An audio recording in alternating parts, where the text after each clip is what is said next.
Oh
Merci éternel Dieu des armées, alléluia.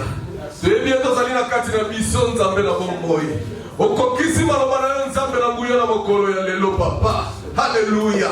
Ozali oyo makina biso ete soki no sangani pona kombo na yo kozala na katina biso. Tondimi ete nzambe na mokolo ya lelo ozali na katina biso papa. Ya motika kombo na epamba menendo na mekumisama. Alléluia.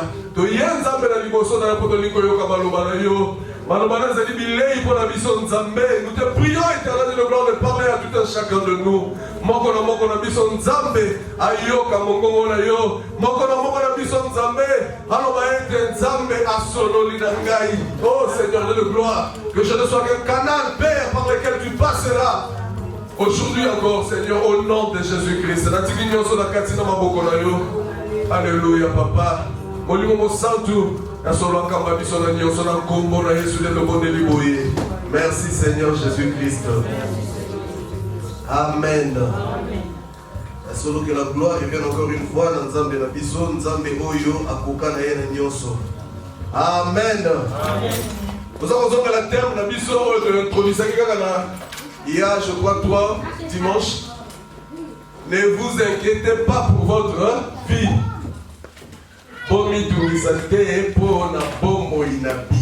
Amen. Na ebi ete ndekolanga lokola bato eloko nini ekomela biso makambo ya ndenge na ndenge ekomaka na kati na bomoi na biso na makambo oyo ekomaka Nzambe alingi tozala na attitude oyo ye Nzambe alingi ya solo tozala na yango. Oyebi Yesu Kristo une fois azalaki kotambola na bayekoli na ye, bazalaki na kati na mai, balobi ete mai etombomaki, mopepe ezalaki ya makasi, bazalaki kokende na mboka oyo Gadara. Mais na kati na mai bato ekomaki kotonda mai, me balobi Yesu azalaki kolala. Certainement azalaki na esika oyo ya bato oyo mai ezalaki kokota te. Et puis asalaki nini alalaki na ebongi. Bayekola musée bayebisi balobi est-ce que ezali kotungisa yo te, ezali kosala yo te, ozomona te ke toza kotinda. Yesu atelema pe agangela mai, ayebisa yango silence et tais-toi. Pe mai oyo esala nini evanda kimia, mais arrive brouaki pe batu oyo ya solo bayaki kolamusa ye, abengaki bango batu oyo bazanga kondima. Alléluia. Avis chant de peu de foi. Pourquoi avez-vous peur? Batu baza komona ke baza kotinda, bazalaki ba pécheur, bayebaki mai, mais tango bamona ke bakoki lisusu te baye kolamusa ye Yesu, mais Yesu abenga bango batu oyo ya solo bazanga kondima. Atelemelaki bango, alobelaki bango ya solo na ndenge oyo akoki kolobela bango mpo alakisa bango te batambolaka bongo te. C'est de cette même manière que Nzambe lelo aza koyebisa biso alobi bomi tungisa te mpona bomoi na bino. Pourquoi? Parce que ye moko Nzambe eloka liboso aza nini aza na biso. Alléluia. Je veux te dire ndeko na ngai que esika nyonso oyo nyataka, esika nyonso oyo kendaka, esika nyonso oyo ozali, yeba yango ete ozalaka yo moko te. Amen. Alléluia. Pona nini ozalaka yo moko te? Ozalaka na nani? Ozalaka na Nzambe. Il a le bien de tu es le temple de Dieu, tu es le temple du Saint-Esprit, tu es la maison de Jésus-Christ. Alléluia. Donc, esika oyo nyonso ozali kokende, yeba ete Nzambe azali wapi? Azali na yo.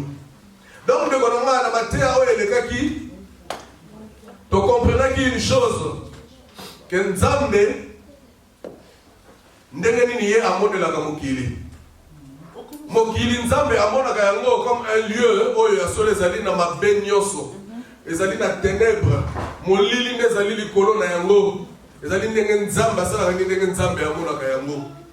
Yo na misu na yo ya bomoto ozali komona moyo ezali, mais Nzambe ntango azali kotala yango aza komona misala ya molili oyo nde ezali kosalama na kati yango. Na yebisaki biso alobi n'aimez pas le monde ni ce qu'il y a dans le monde. Bolinga mokili te.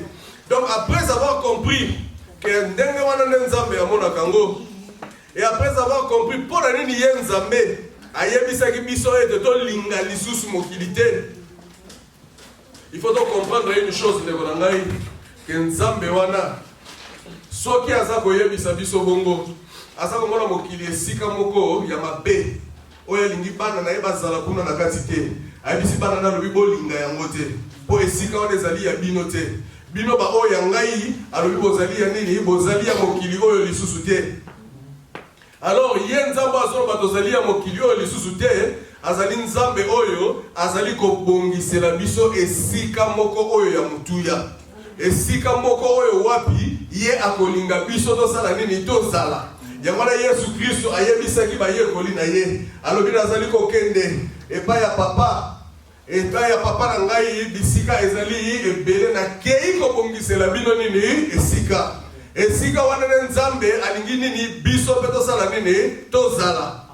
Mais esika wana Nzambe aza koyebisa biso alobi oyo miso emona te, oyo matoyi eyoka te, oyo emati na moto ya moto te, ezali oyo wapi Nzambe asali nini? Abongisi mpona biso. Alléluia. Donc il y a quelque chose de grand oyo Nzambe abongiseli biso na esika oyo alingi biso tozala. Tamaza koloba ke tozala mokili oyo te, aza na esika oyo azali kosala nini? Kobongisela biso. Esika wapi alingi biso tozala. Malobi esika wana mutu moko te ayebi yango, mutu moko te amona yango, mutu moko te akanisa meme ndenge nini esika wana esali nini? Ezali. Mais ezali esika oyo Nzambe abongiseli yo. Alléluia. Yango na ndeko na nga okoki kolinga mokili oyo te.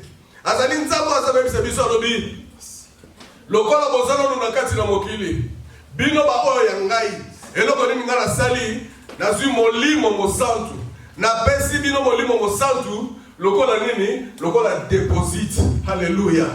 Na pesi bino molimo mosantu lokola nini lokola preuve ya bolingo na ngai mpo na bino abi lokola deposit lokola gage na oyo ya héritage oyo nga na bongiseli bino. Haleluya. Tala molimo mosantu azali nini azali nani molimo mosantu azali molimo ya Nzambe. Mais Nzambe apesi biso molimo na ye wana maza komona yango eza lokola kaka deposit moko ya moke oyo apesi biso mpona oyo wapi biso tokozwaka na nsima héritage nini oyo biso tozali na yango. Alleluya. Ndeko na ngai esengo nasepela na makambo oyo yakoyebake molimo mosantu aza na kati na yo aza nde nano kaka ebandeli ya makambo ya malamu Nzambe abumbi mpo na yo. Ayebisi biso alobi ete akomisi biso citoyen ya wapi ya likolo, des citoyens du ciel. Abengi biso ba concitoyens de saint.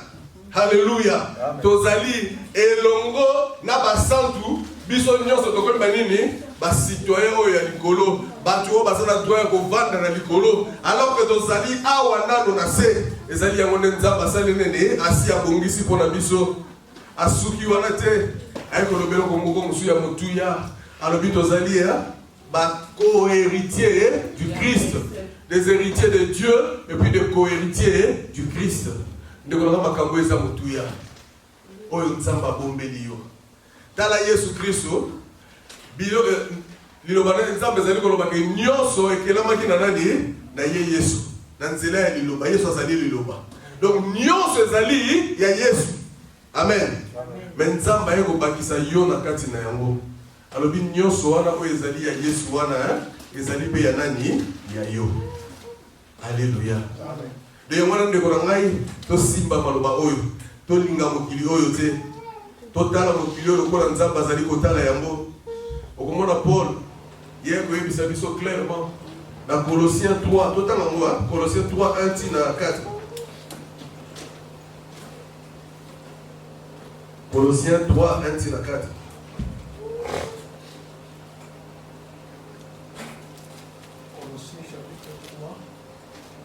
Verset 1 à 4.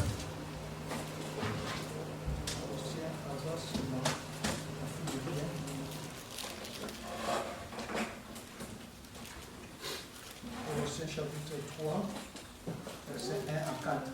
Amen. Colossiens chapitre 3, verset 1 à 4.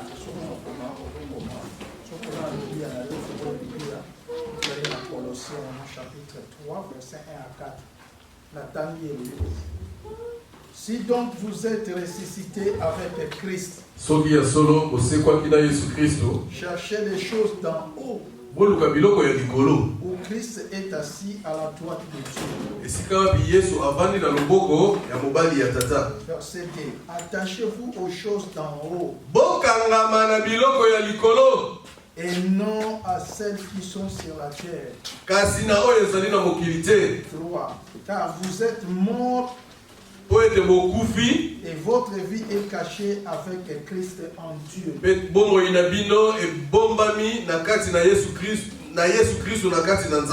4. Quand Christ votre vie paraîtra,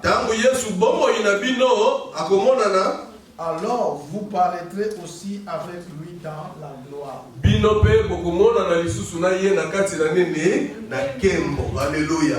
Donc awa Paul aza koyebisa biso bato oyo tozali lisusu ya mokili te alobi lokola ya solo tosekwi na Yesu Kristo ndeko na nga toyebi yango ntango tokotaka na mai na biso ya bateme ezalaka nene tokufi mpe tosekwi na nani na Yesu Kristo. Alléluia. Donc soko ozala déjà baptisé yeba yango ke okufa mpe osekwa na Yesu Kristo. Awa siko azobisa biso alobi lokola bino bosekwi na Yesu Kristo boluka biloko ya likolo. Amen. Boluka biloko ya likolo. Esika wapi Yesu Kristo avandi na loboko ya mobali ya papa. Amen. Biloko ya mokili te. Or eloko nini eza na kati na mokili? nzambe aza komona kaka biloko misato. Amen. Aza komona convoitise des yeux, amoni convoitise de la chair, et puis amoni nini orgueil de la vie. Yamoni nzambe aza komona eza na kati na mokili. Le biloko nyonso oyo koluka na kati na mokili eza ko se retrouver na kati na makambo wana. Eza ko se retrouver soit na convoitise ya nzoto posa na yo ya nzoto nde elingi eloko wana olingi osala makambo posa ya nzoto na ezali kotinda yo, mpe olingi osala makambo oyo misu na eza kotinda yo, olingi ozwa biloko oyo misu na yo ezali komona ekoma ya yo, olingi bato nyonso bamona yo bakumisa yo, gloire nyonso tu esalaka nini ezala na likolo na yo, ekaka yango nde nzambe aza komona. Abi ntango ozomona moto aza koluka biloko ya mokili, biloko wana nde ye azali koluka. Me mpona nzambe alobi yango wana te, abi toluka biloko oyo ezali na likolo. Alléluia. Et puis abakisi alobi tokangama mpe na biloko wana ezali na likolo oyo na kasi na oyo ezali na mokili te. Mpona nini ndeko na nga po ete na miso na nzambe lokola tosi tokufaki na Yesu Kristo, alobi tosi tokufa na Yesu Kristo mpe tosala nini? Car vous êtes morts et votre vie est cachée avec Christ en Dieu. Alléluia.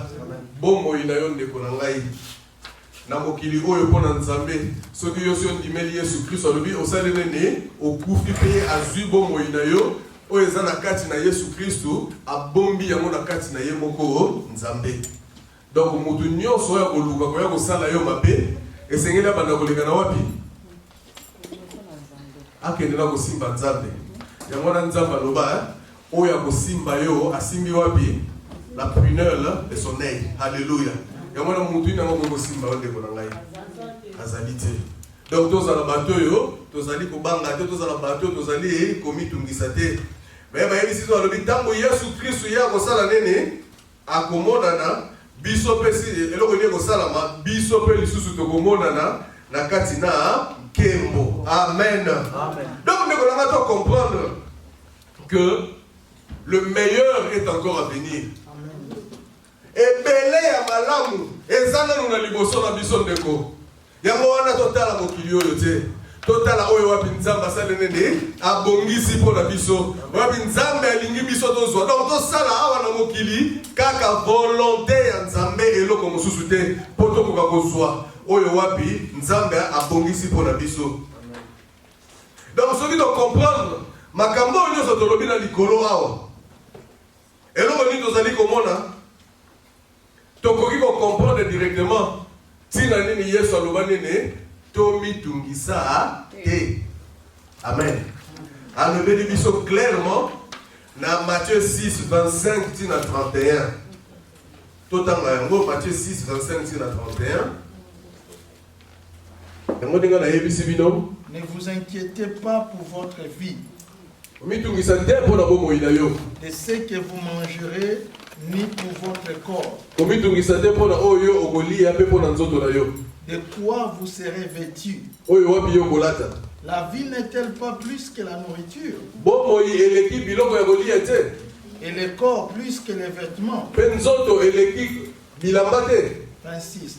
Regardez les oiseaux du ciel. Tala bandeke ya likolo. Ils ne sèment ni ne moissonnent, Bango balonaka te pe babukaka te. et ils n'amassent rien dans des greniers. Pe babombaka biloko na bango te. Et votre Père Céleste les nourrit. Papa na bino oyo aza na likolo aza koleisa bango. Ne valez-vous pas beaucoup plus que eux? Est-ce que bino boleki bango na valeur te? 27. Qui de vous, par ses inquiétudes, Nani yango na kati na bino na nzela ya komitungisa na ye peut ajouter une coudée à la durée de sa vie? akoki kobakisa molai na bomoi na ye? 28. Et pourquoi vous inquiétez au sujet du vêtement? Pona nini bomitungisa na oyo etali kolata? Considérez comment croissent les lits des champs. Botala ndenge nini fleur oyo le lit des champs eza kokola. Ils ne travaillent ni ne filent. Ye asalaka mosala te pe amitongelaka elamba te.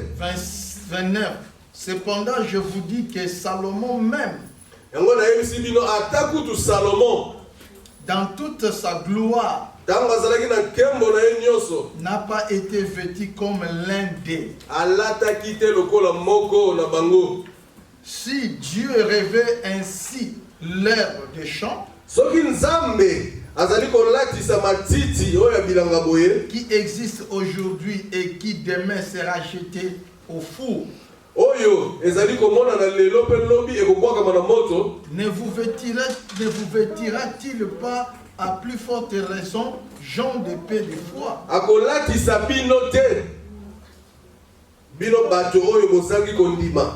31. Ne vous inquiétez donc point et ne dites pas que mangerons-nous et que boirons-nous, de quoi serons-nous vêtus? 32. Car toutes ces choses, ce sont les païens qui les recherchent. Votre Père Céleste sait que vous en avez besoin.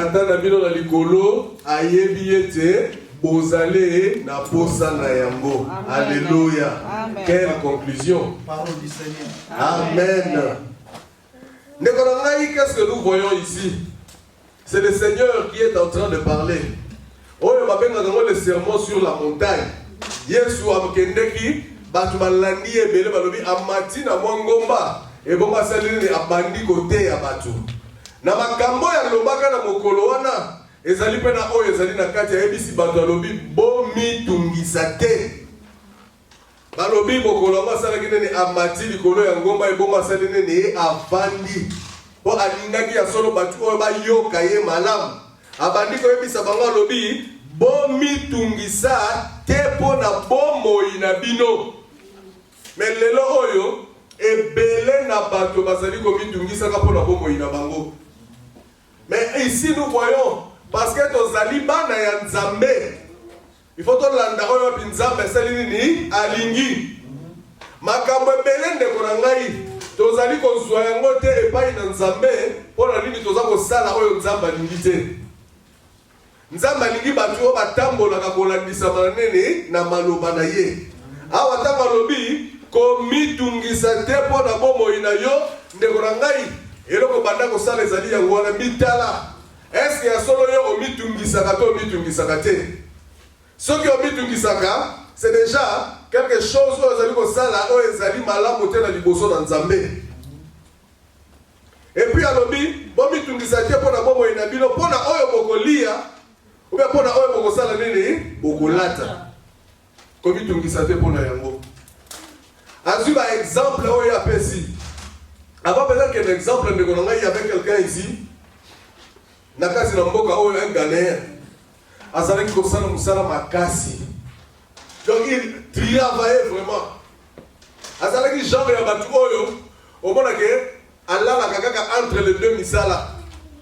Si on continue le bus, et donc on a pongi. Pourtant, on commence à se faire des choses assez à l'aller à Tamanda pour voir que Akuna Zokende, Akewapi, Akemusala Mususu. Donc les gars travaillaient durement. Mais il y a un jour,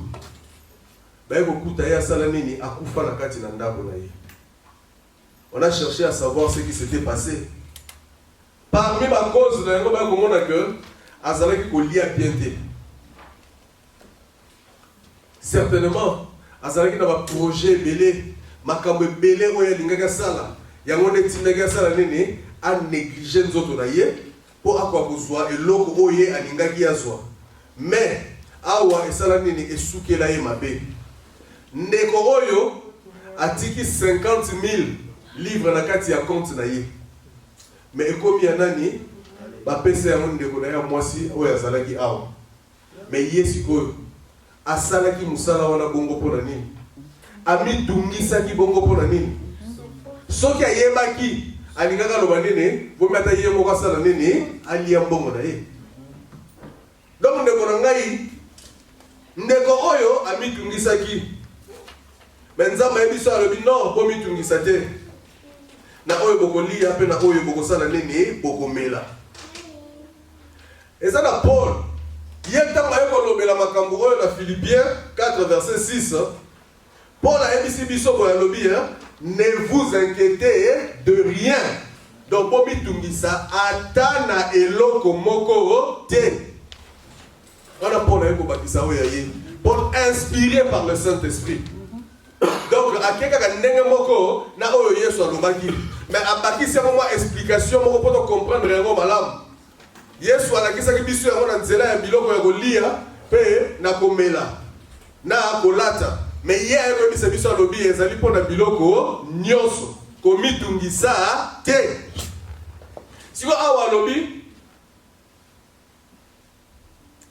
tango yesu alobi to mitungisa te apesi exemple moko alobi tala omoni bandeke o bazako yenga na likolo awa bandeke wana bazako vivre pour pas vivre bandeke wana il faut pas sala nini il faut balia mais okotika la komona mukolo moko te ndeke azui ake kolona alobi te omoni naliaka loso bambuma loso tika ngape nazwa loso musuna kende kolona ça dit jamais ndeka sala kango te okomona pe akozela te alobi ke ntango oyo nde sikoyo esali nini ekoli ngana kende kobuka abi te asalaka yango te mais eloko nde eza kosalama abi papa na bino oyo aza na likolo asalaka nini aza koleisa ye soki nzambe wana aza koleisa ndeke aza kosokupe na ndeke a combien plus forte raison yo mutu oye asala nini akela na elilingi na ye. Amen. Amen. Donc il est strictement interdit na chrétien asala nini amitungisa. Donc nzambe aboyi yango po ete moto oyo azali komitungisa ye aza kosala nini aza kosala volonté ya nzambe te.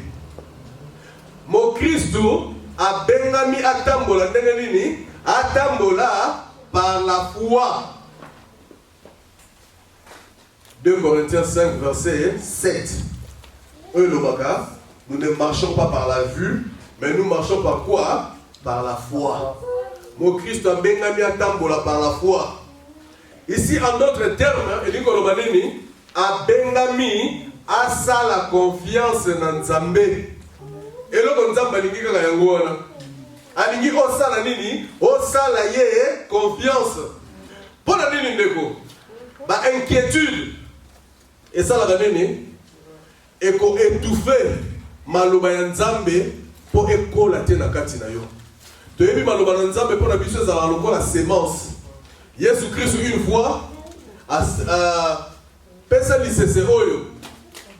Il y a le semeur. Abi ezalaki na moto moko bimaki po akende kolona. Abi tango azako kende abandi ko bwaka bambuma na ye. Abwaka ki ya liboso na balabala ya mibala ko bwaka ngo esika oyo ezalaki na mabele moko ezalaki na mabanga ya mususu ayako bwaka ngo esika banzube ezalaki et puis ya suka na ngo kinako bwaka ngo esika bi mabele bongisa maki. Mana esika oyo ya banzube alobi eloko nini esala semence oyo babwakaki wana alobi ebandi kokola mais lokola esika wana etondaki nini banzube esala nini etuba yango ebongo moyen ekola ezalaki te. Banzube wana ezali nini? Banzube wana bengi yango basusi, ba inquiétude. Donc ndeko na ngai soki yo ozali komitungisa yebake ba inquiétude ekosala nini eko empêcher liloba ya Nzambe ekola na kati na yo. Parce que Nzambe alingi liloba na ekola na kati na biso. Soki liloba na Nzambe za kokola te na kati na yo, donc okokoka pe kotambola te na nini na kondima. Il n'y aura pas de foi. Bible dit clairement que la foi vient de ce qu'on entend. Et ce qu'on entend vient de la parole de Dieu. Donc, tout ce monde, Moutou a une inquiétude, et Memi Wapi, et Memi, qui est le Bananzambe, moi, école à la Katinaye, et puis, et ça, et Zangisi Moutouana, Kondima. Or, Kondima, et Zalinini, et Zalika Lokola Loboko, Oyo, et ça tendu vers Nzambe, pour elle soit Biloko Oyo Nzambe, à Bongisi pour la biso. Biloko Oyo Tozali Gosenga. Mais ce qui le boko wana ezali te nzambe ata apesi yo est-ce que okokoka kozwa yango okozwa yango te. Donc ba inquiétude ezali eloko oyo ya malamu te esengeli mutu alongola na kati na bomoi na ye. Tomoni kamwa cycle oyo yango ezali kosala ntango yo bandi komitungisa elakisi ke oza na confiance na nzambe wana te. Or soki oza na confiance na nzambe te ebake nzambe mpe moya asala na kati na bomoi na yo eza te. Ba inquiétude etambolaka elongo na nini na kobanga. Mona mutu aza na ba inquiétude wana akomi kobanga avenir na ngai kozala ndenge nini, akomi na ba doute na makambo nyonso tu aza kosala. Omona mutu oyo asi abondelaki na ye metango abimi ayoki makambo bayebisi ye. Exemple na business ayoki babi mikolo marché wana eza malamu te, ye basali nini andimi yango asimbi yango na mutu na ye. Vraiment marché oyo eza malamu te, ngwana nsine na suka nango akotisi ba inquiétude. Tango akotisa ba inquiétude na kati na ye moyen nzambe asala na kati na bomoi na ye ezali te. Donc ba inquiétude kobanga na ba doute eza kobotisa nini incrédulité. Incrédulité ezali nini manque de foi. Or sans la foi il est impossible d'être agréable à Dieu. Donc nzambe alingi biso tozala na kondima, alingi biso tozala ba incrédule te. Yango wana le Seigneur Jésus-Christ oyo azwaki exemple oyo ya bandeke, azwi exemple mpe mosusu ya nini ya les lits de champ ezali fleur. Atali yango amoni fleur oyo ezali kitoko mingi, alobi Salomon yeba yango ata na gloire na ye nyonso tu alataka lokola fleur oyo te. Amen. Tout son nom attend quoi fleur rose au biso nyonso to yebi. Nani na ngoko lobaki ye ninga lati awa alati ko leka fleur rose. Comment ninga ba sepela na fleur rose. Tala kitoko na yango. Donc pour nzambe azomona que fleur rose on esali nini elati. Mais yeso lobi awa nani yango alati si fleur rose wana ndenge ezali bongo ezali nani ezali ye moko nzambe. Alors bi fleur wana e travailler te pour elata bongo. Fleur wana esali eloko moko te po ekoma oyo yango ezali. Yango na Salomon pe asalaki nini ata ye azalaki mokonzi yango ya ndenge nini azalaki na bilamba yango ya ndenge nini atikalaki kolata te lokola fleur wana. Ndeko na ngai liboso na nzambe yo ozali na valeur koleka nini koleka ba créature nyonso to oyo nzambe asala. Oza na valeur koleka ba nyama nyonso. Oza na valeur koleka ba plante nyonso. Oza na valeur koleka ba étoile nyonso. Oza na valeur koleka nyonso oyo nzambe asala. Amen. Parce que na biloko wana nyonso tu moko na yango te kelamaki na image ya nzambe. Alléluia. Amen. Peto monaki kuna bio oyo nyonso ezali ya nzambe ekokoma ya banani? Amen. Est-ce que ba nyama ba hérité yango te? Est-ce que ba plante hérité yango te?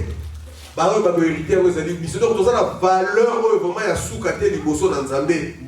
Ba inquiétude de konanga eza ko servir na eloko moko te. Ya wana Yesu alobi nani yango na komitungisa na ye akoki ko bakisa to pesa ngo lokola to ba un jour ko bakisa un jour na vie na ye. On a mitungisi eloko te. Mais ce qui est totalité, mitungisi na yo wana eloko nini kosala eko réduire vie na yo. Amen. Donc mona na nzambe komitungisa te, inquiétude eza ko servir yo na eloko moko te. Eko changer eloko moko te na ba circonstance oyo za ko traverser. Soko komi na circonstance oyo eza ya pasi na kati na vie na yo. Kokanisa te soki yo memi ba inquiétude na kati na yo nde kosala nini ko changer eloko moko te. Ba inquiétude wana soki yo te yango na kati na bomoi na yo ekomemela kaka ba problème na ba problème. Ekomemela ba problème ya santé. Okomona mutu akomi na dépression, mutu akomi kosala ba malade ebele estomac nyonso tu ekomi pasi. Boyebi inquiétude ezali malamu te. Et l'Éternel n'aime pas les inquiétudes. Ezalaki na bana na Israël. To mona biso moko ndenge nini na loboko na yango ya nzamba bimisa bango na kati na Israël. ndenge nzamba memaki bango ndenge nzamba za kotambola na bango baye kokoma na esika moko na kati na désert. David alobaki non plutôt Moïse alobaki boye abi désert wana etondaki banini ba serpent na ba scorpion. Mais totikala koyoka mukolo moko te balobi nini ke ba serpent wana na ba scorpion baswaki bango to bazalaki kotambola. Mais ekomelaki bango tangu nini tangu bango baye kobanda komitungisa.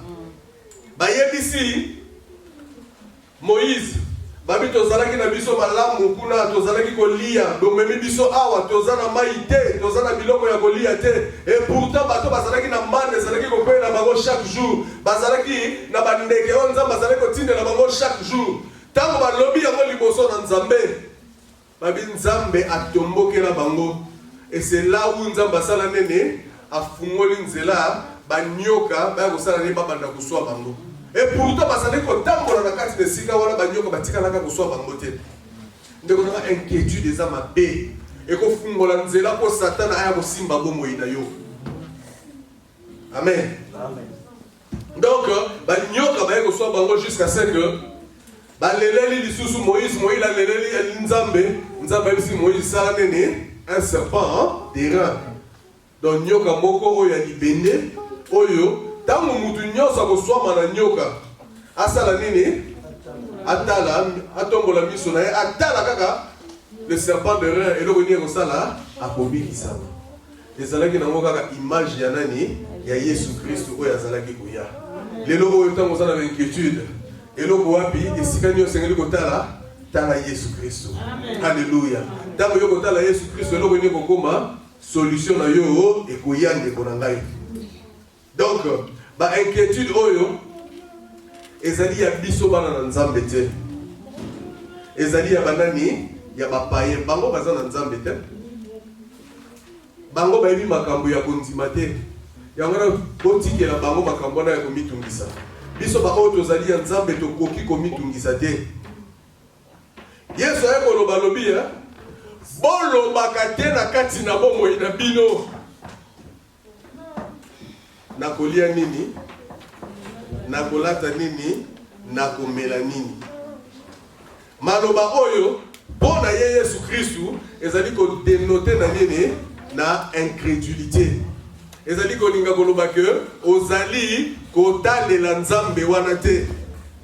Mais je veux te dire une chose de konangai que avec nous nani yango azali le maître des circonstances et du temps. Alléluia. Yena tambola kana biso. Nzambe oyo azali le maître des circonstances et du temps. Oyo akoki changer makambo na kati na bomo ina yo. Aza Nzambe oyo aza pour biso. Alléluia. Amen. Ayebi ba posa na biso. C'est clair. Yesu mutalobi yango lobi votre Père sait que vous en avez besoin. Na Matthieu 6 verset 32. Abibo mitungisa te botikela komambo mitungisa wana ba païen bango nde balukaka biloko wana mais bino papa na bino ayebi que boza na posa na yango ezalaki na ndeko moko ndeko wana ayebaki Nzambe sika mais asalelaki likambo na kati na bomoi na ye il traversait un moment difficile na kati na vie na ye de moment oyo omona ke eloko ya kolia ezali te avandi depuis tongo ti na pokwa azwi eloko ya kolia te mais komona ndeko tanga lingalala ayebisi Nzambe papa napesi yo merci po lelo ondimi ke ngai nasala nene nalia te maloba na yo lobi yo nde ofungolaka maboko na mpe oleisaka batu nyonso. Donc ce qui est là, na suite et lingo lo banini, ole isinga ite, ofungoli maboko na yo te. Ndeko oyo amitungisi te, azongi kake pa ya Nzambe. Azongi sili Nzambe nini maloba na ye. Mais pendant près de 6 mois oyo ndeko wana zangaki atikala ata mokolo moko te kolala nzala soki abondeli Nzambe wana bongo. Pourquoi? Parce que Nzambe akokisaka maloba na ye. Ezalaki certainement étape où Nzambe azalaki kolekisa ye mais esala nini efasonaki foi na ye atalelaka nani atalelaka kaka Nzambe Les locaux va me mettre biso enseignement que soki on est na kasi na bongo donc faut benga na milimo mabo bandiko soto bandiko nyata bango. Non. Toye ba yango biso likambo na biso zalaka nani na Nzambe. Likambo na biso zalaka na milimo mabete. Alléluia. Ata bango basala bango wana. Ata basali yo bango balingi ko sala. Mais soki yo okeye pa ina Nzambe, yeba que solution na ko sala nene e komonana. Atikala kolala nzalate. Okomona ye mutasa kendeki na kolala. Ba ko benga balobi te mutu moko uti ko lekana awa awuti ko tika mbongo moko kaka sikoyo biloko monani boya kolia. On appelle Yesa nini ali akumisi lisusu kaka Nzambe. Et ça s'est passé comme ça. Une fois même, nayebi ndekongo akendaka koluka frère moko azosala na zaki na kati na église, frère wana tekaka mapa. Ndeko yake koluka ye pona nini apesa ye atalipa. Mais frère ngo pesa nini abinisiye. Ne sachant pas que tango ya zalaki ko kende koluka lipa wana na sima na ye awa Nzamba sasa la nini a pourvoyaki. C'est une histoire vraie. Donc comment Nzamba za ko agir pour na baoyo ye. Azonga na ndako après avoir marché pendant longtemps à Koutié le côté. Azonga na ndako a lembi akota mata la place oyo batia la kayebi loko na yata la biloko ezali sani moko ezali wana. Akeko simba sani ba mona mais sani ngo tonda te ata bebe biloko na ye. Allié à ses bébés kuna babini singai. Mais Nzambe awa nzoka na sala nini a pourvoyaki. Alléluia. Donc il faut que ça la nini ko nanga komi tungisa te. Soki o mona lingi komi tungisa sala nini zonga ka ke pa ya Nzambe wana. Siko tango tozako lekisa ba moment difficile oyo eloko nini yango sengeli na biso to sala. Pasteur Totanga Psaume 37 verset 5. Psaume 37 verset 5.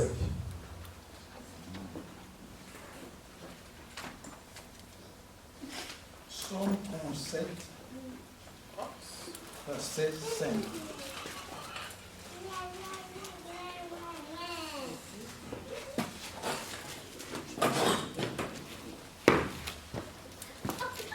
Psaume 37, verset 5.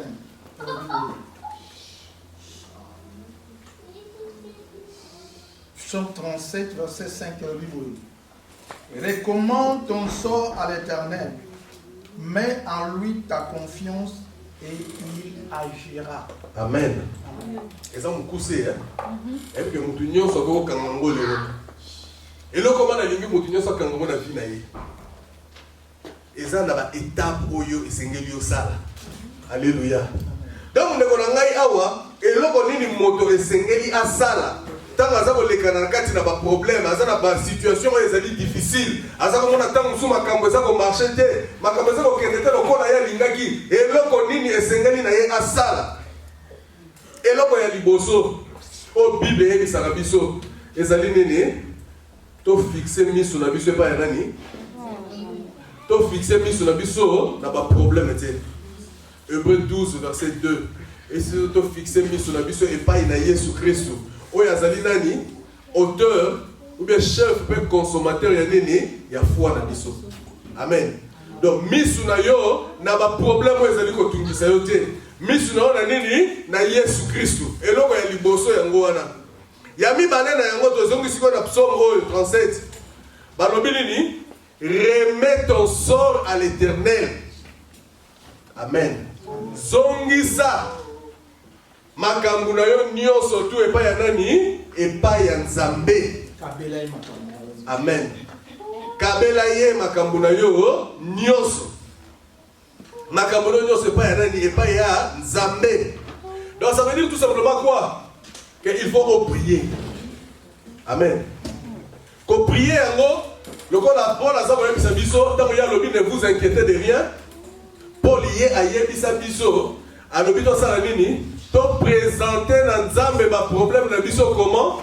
Par des prières, par des supplications et puis par des actions de grâce. Donc il faut prier. Ko prier avant nini? Maloba oyo yo ozali ko bimisa wana e kozala ba posa na yo, ba besoin na yo. Oza kozala nini? Oza ko lobela yango Nzambe. Amen. Ça la clair de konangai. Ce que lingi lipa, olobi nzambe na lingi lipa. Kobandate, o tourner en rond. Nzambe moni ngai na lingi ngai na lobi tout ça et puis na suka nango olobi na likambo yo lingaki te liboso na nzambe. Yangona mingi on a fait que nzamba répondre mutu, mais mutu nga yebi même pas que nzamba répondre. Pourquoi? Parce que azalaki clarité na eloko ya azalaki kosenga. Abi remet ton sort à Dieu. Donc kende pa na nzambe pe yebi sa ye makambu na yo nyonso. Nzamba za koloba ni alobi invoque-moi et qu'est-ce que je ferai? Je te répondrai. Belela ngai pe na kosala nini na koyanola yo.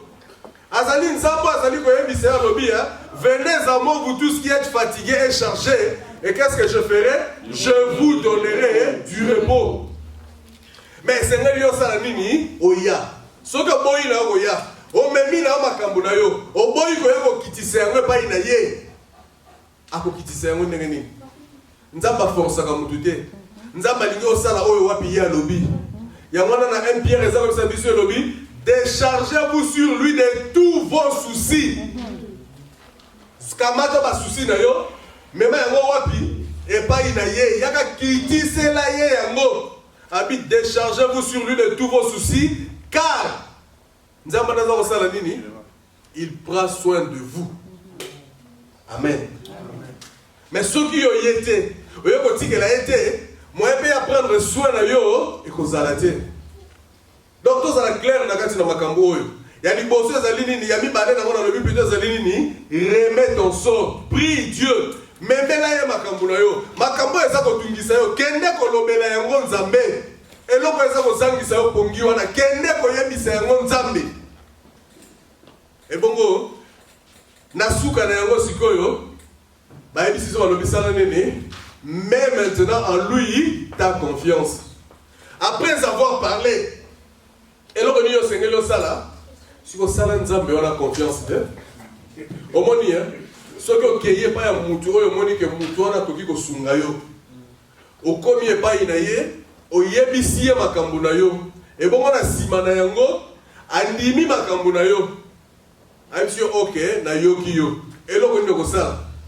O kozonga ovandi, oyebi nini asi ayebisa kinga sali nini ayoki. Pour oyebi que azana solution. Ok, n'eta comme si on tungisa eli susute. O komi kaka kosela asala nene a agir. Si ko ero yoza kosela wana eloko ni yoza kosala oza kolakisa confiance o yoza na mwepa na ye. C'est aussi la même chose avec Dieu. Alors même maintenant en lui ta confiance. Parce que aussi au lobby alors komi tungisa li susute. Puisque tu as prié et que oyebi que nzambe wana ako prendre soin na yo alors maloba na yo na monoko na yo sengeli échanger yango na Yesu alobi ne dites donc plus que mangerons-nous, que boirons-nous, de quoi serons-nous vêtus. Donc ndeko nanga kolobaka lisusu ba makambo oyo te ba parole ya inquiétude ko bimisa yango lisusu na monoko na yo te. Oh nazana maladie nazo bondela nzambe pona bika.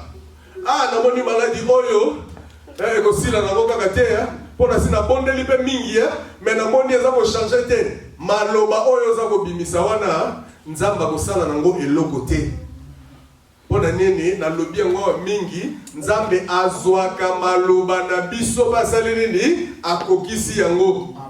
Zwa maloba oyo David alobaka liboso na Goliath, zwa maloba oyo les 3 Hébreux baloba liboso ya roi nzamba sala nini akokisa maloba na bango. Donc yoko bimisa maloba ya ba inquiétude te po ekosala eloko moko te.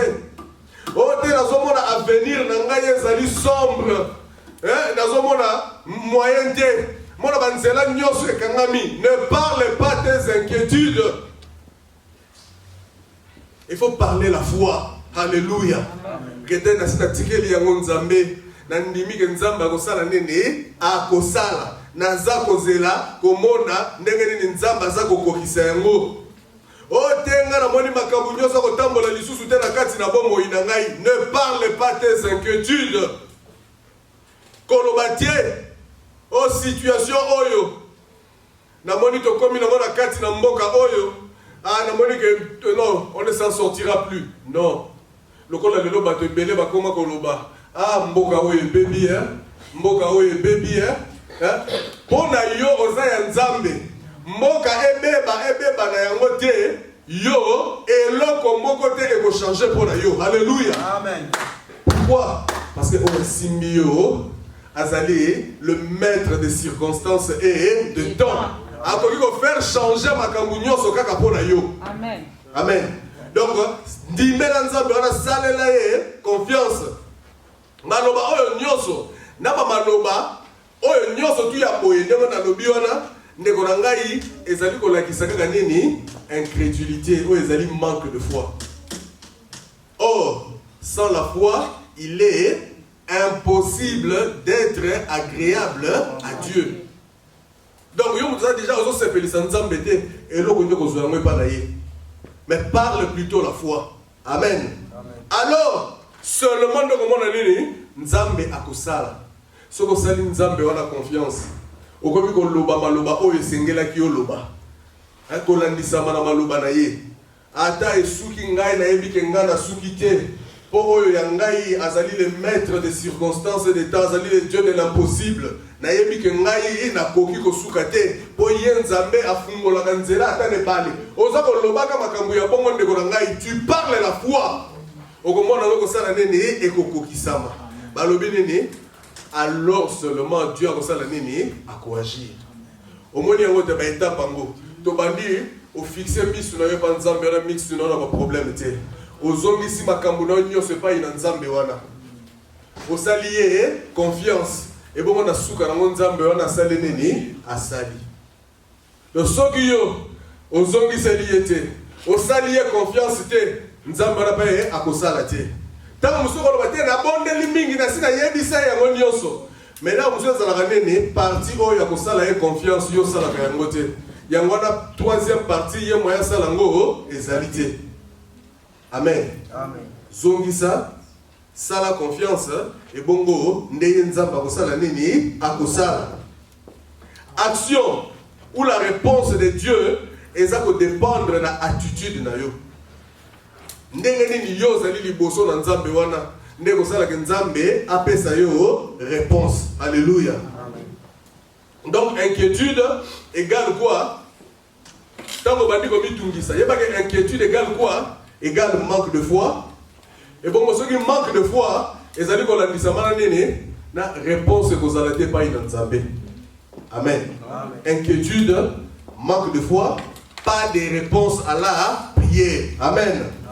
Nzambe apambola bino. To mitungisa te. Alléluia. Amen. Alléluia. Amen.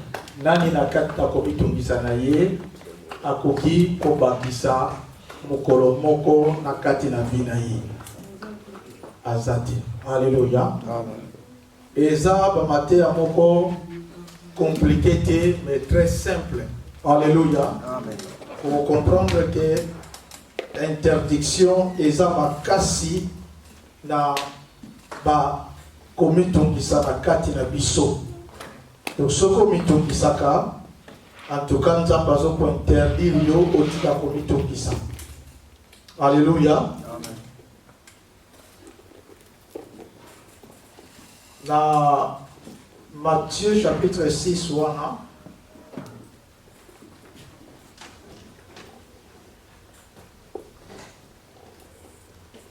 dans verset 27 et le Bible, qui de vous, par ses inquiétudes, peut ajouter une coudée à la durée de sa vie? Alléluia. Amen. Nani na komitungisa na ye akoko bakisa coudée to seconde to tamoko na durée ya vie na ye. Alléluia. Alléluia. Amen. Est-ce que moko na moko ayebi tirer ya vie na kati ya mokili oyo? Non. Mutu moko ayebi te. Alléluia. Mais attention, komitungisa ekoki ko raccourcir tirer ya vie na biso. Alléluia. Amen. Eza ba matière moko pratique. Merci papa de Nzamba Papa Mingi. to yekola ko stopper mitungisi na kati na biso. Alléluia. Amen. Yoka question sous papa Jano avec biso na kati na komito na kaka na verset chapitre 6 wana à partir du verset 31. Il va dire que ne vous inquiétez donc point et ne dites pas. Alléluia. Oui, bien, nous avons makambo. Et maman, quand nous avons makambo na matira. Jésus-Christ. Yesu yemo. Alléluia. Merci nous avons makambo. Alléluia. Ah oui, ça Yesu nem tazoloba. Alléluia. Alléluia. Bomi tungisa tepe boloba kaboye te. Donc ce qui tozomi tungisa pe tozoloba boye tozo sala lisumu pe tozo sala mabe pe tozo mema blocage na kati na vie na biso. Alléluia. Amen. Et loko nini ya lobi awa. Et loko nini teni to lobate et sengeli to bitungisa ta libo. Que mangerons nous? Alléluia. Isa biloko mike o to mituna kalelo kolia nini nazana mbongo te sko to kolia ni. Mais Yesu alobi to loba yango te. Nalingi to ye kola makambo wana ezala ngai, ezala mwasi na ngai, ezala bana na ngai, ezala ndako na biso mobimba, ezala pe biso nyonso tozali awa to mituna ka ba question na mingi. Nzoka nde tosala malamu te. Alléluia. Amen. Et puis to bakisaka lisusu que boirons nous ba Jésus to komela nini et comme un problème là-dedans. Surtout bano mike oyo ba ligi makambo wana mingi. Baba toujours daddy there is nothing to eat. Alléluia. Tanga oloba nengwana ata oche munoko mena kati na yo paromona etungisi yo. C'est ça biloko oyo Yesu alingete kusala nini to lobaka to bandelaka. Alléluia. De quoi serons-nous vêtus? Alléluia. Amen. Et ça biloko oyo et sécurité to mitungisa karango to lobaka pona tia nango. Alléluia. De toute façon, c'est tout biso to na poto awa makambu oyo so to loba yango ezaka kapura to loba mais est-ce que to liaka te? Est-ce que to lata kate? To melaka te. Alléluia. To liaka to melaka. Donc elinko baka ke nzambe azoko enseigner biso makambu ya ko stopper ba inquiétude na kati na ba vie na biso. Question na ngeza moko eloko ni ezotungisa yo. Mitungisi nini eza na kati na vie na yo? Qu'est-ce qui ne va pas? Qu'est-ce qui ne va pas? Est-ce que Moussa les autres ambulatés? Ndako bazotungisa yo? Ba matisi mbongo kansi tax? Ba matisi mbongo ya ndako? Toye biso na mboko so bana bakoli problème ba kisami. Alléluia. Satan a la manière nazo créer makambo pour kaka yona nga tozala na problème.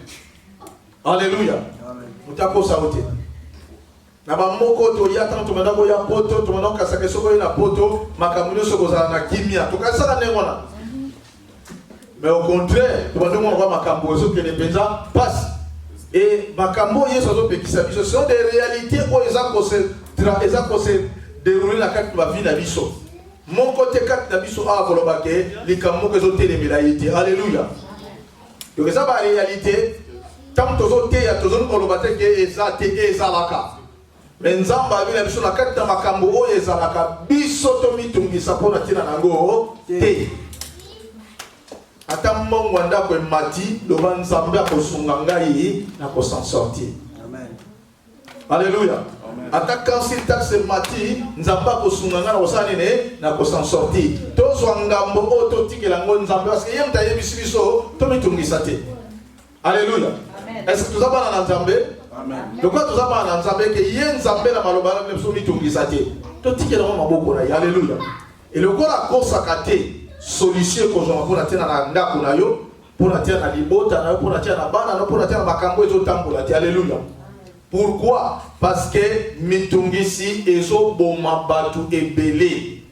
Yango balobi awa nana komitungisa na koko bakisa mukolo moko na kati na vie na ye. Batu ebele a cause ya komitungisa yango na bazo so ba problème, ba cancer, makambo ebele likolo ka komitungisa ememeli maladie moko songolo paka. Alléluia. Dans l'indice yo mwana nzambe. Alléluia. Amen. Alors me passer les autres à bon maintenant nous te biso nyonso ezo kipete mokili oye kipakate ke poza pasteur poza nini te biso nyonso makambo zo kabiso. Amen. Et là pour moninga la télé na komisi nzambe. Alléluia. Mais dimanche ba obazala ki ba monaki na bana ko tambola te. Alléluia. Nazo telema mais nazo na ba faiblesse à makasi surtout particulièrement ba kisi nazo mela.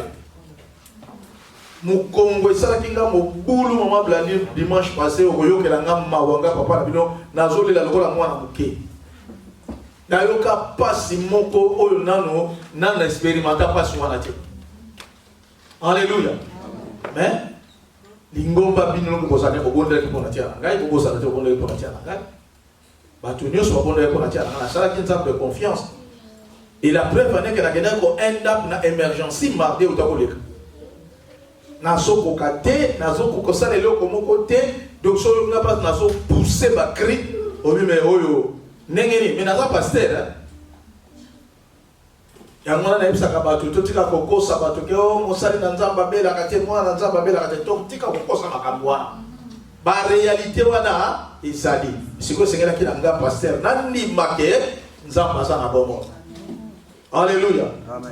Et les gens ont télémi malgré moi ba vertige dans ngai ça pour douleur na ko mama collecte ça soutien.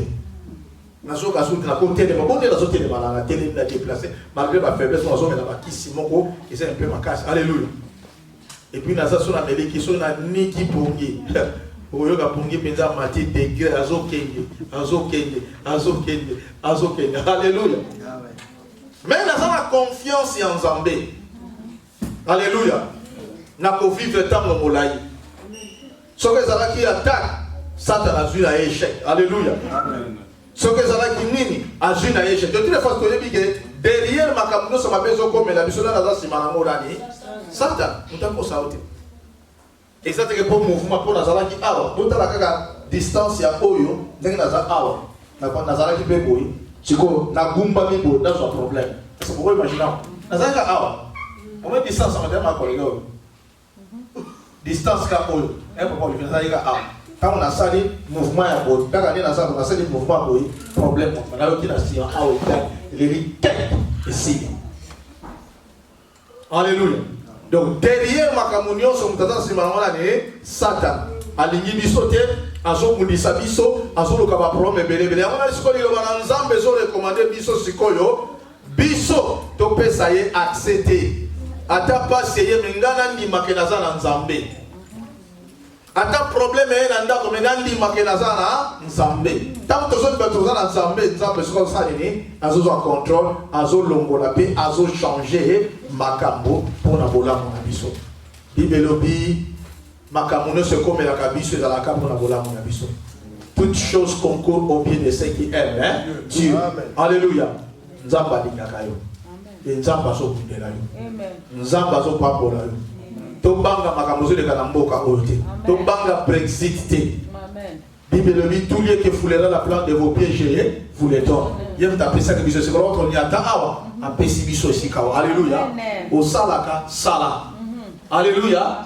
Au salaka so li kamoni sala li kamoni. So que so marché te le banzambe awe marché te menaza la confiance na yo. Amen. Ate sali ba combien de mois et que soit toujours solution. Amen. Ko bangate s'il vous plaît, nazo ko exhorter biso ko sala suicide de mon côté.